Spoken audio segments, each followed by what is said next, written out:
Hey guys, Tomboy601, and today we have the Bellerophon, a Dreadnought class battleship, one that I'm super excited came to the game just because of the history of the Dreadnought class. Of course, you can earn this ship currently by getting a 5-star rating in the current Halloween event that ends this Sunday. So if you haven't gotten your 5 stars, try to get out there. We do a video explaining the best ways and strategies to get 5 stars. But more importantly, we finally have a Dreadnought in the game. If you're not aware, Dreadnought was kind of like a watershed moment on how battleships were built. And this one is fairly unique. We got 5 two-barreled 305 millimeter guns with a very interesting layout, 3 on the center line and then 2 kind of satellite turrets. As far as big things, one, as far as in-game, it's very interesting because this joins some other tier 3 premium battleships in the fact that it has 4 different mod slots. Nassau, this, and Arkansas all have 4 different mod slots, and more interestingly, this thing has access in its 4th mod slot to artillery plotting room, i.e. The one that gives you better dispersion, which is absolutely insane for a tier 3 battleship, making this thing, it gets quite accurate, but that's one of the interesting things. The other thing is just the armor layout on this thing. The Citadel is the wonkiest thing I've ever seen because of those turrets up there. It's just very awkward shaped, and I'm kind of really enjoying this ship. Anyways, we're out here. We see a kamikaze pop up. We're playing the mid, just trying to do what we can. One of the nice things about the build that we currently have going is the fact that we have an 8-second rudder shift time. Yeah, it's absolutely insane, the rudder shift that we can go ahead and accomplish on this ship.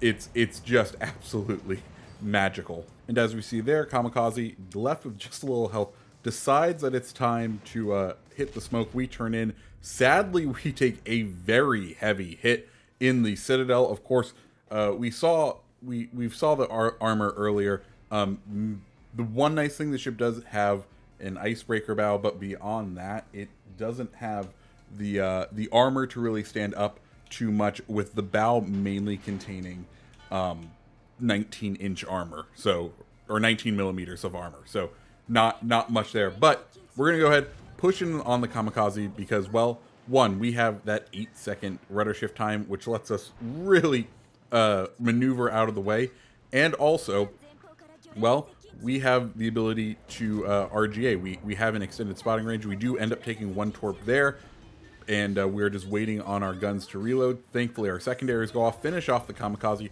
That's the last of him we're going to have to worry about, and we're going to make our way towards the smoke in the hopes of being able to make a turn and have that smoke cover us, have those guns rotate. The gun rotation on this ship, biblically slow.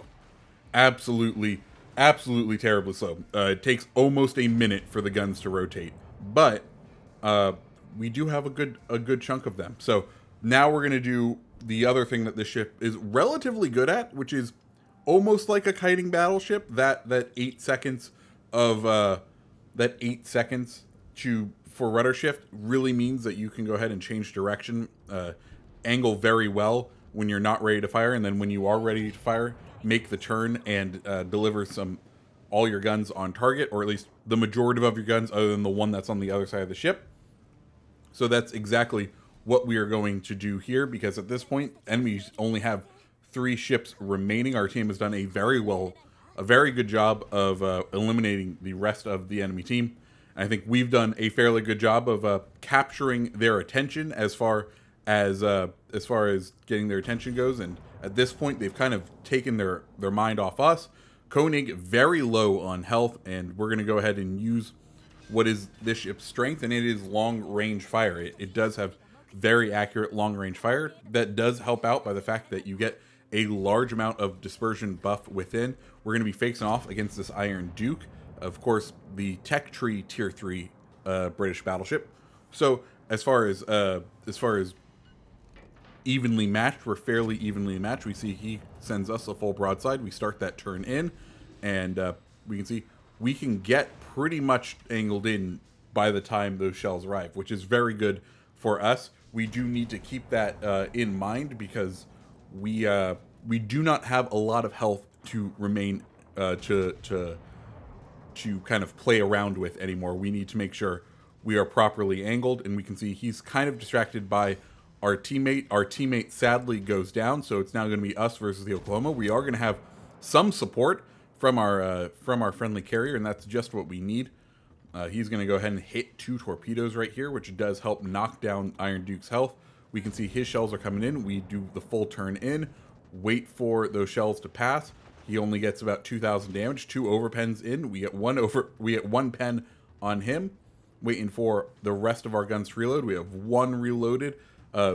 One downside of having the slow rudder shift time is those guns do take quite a while to get on target. We get most of a full salvo out on him. We're going to hold right here.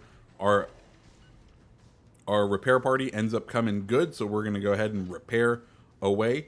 And we get a solid hit on Iron Duke there.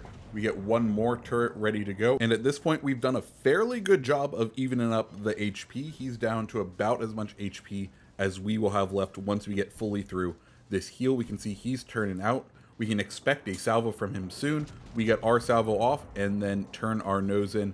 Once again, trying to avoid as much damage as we can as we take a huge chunk out of him. But in return, he does a fairly large salvo on us. And it's coming down to the wire with these salvos. We have 1 more shot out. Then we have a little bit more. He does have a good ricochet right there. We're going to prep. We do have a slightly better reload time than he does.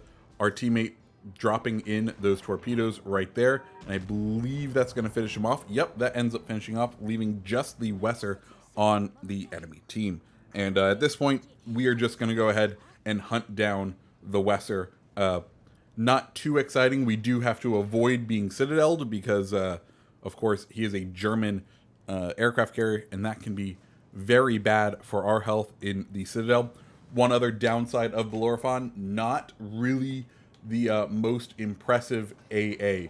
She has a total of 27 damage per minute in her AA with a range of only 3 kilometers. Not exactly the most effective anti-aircraft ship. Of course, that makes sense.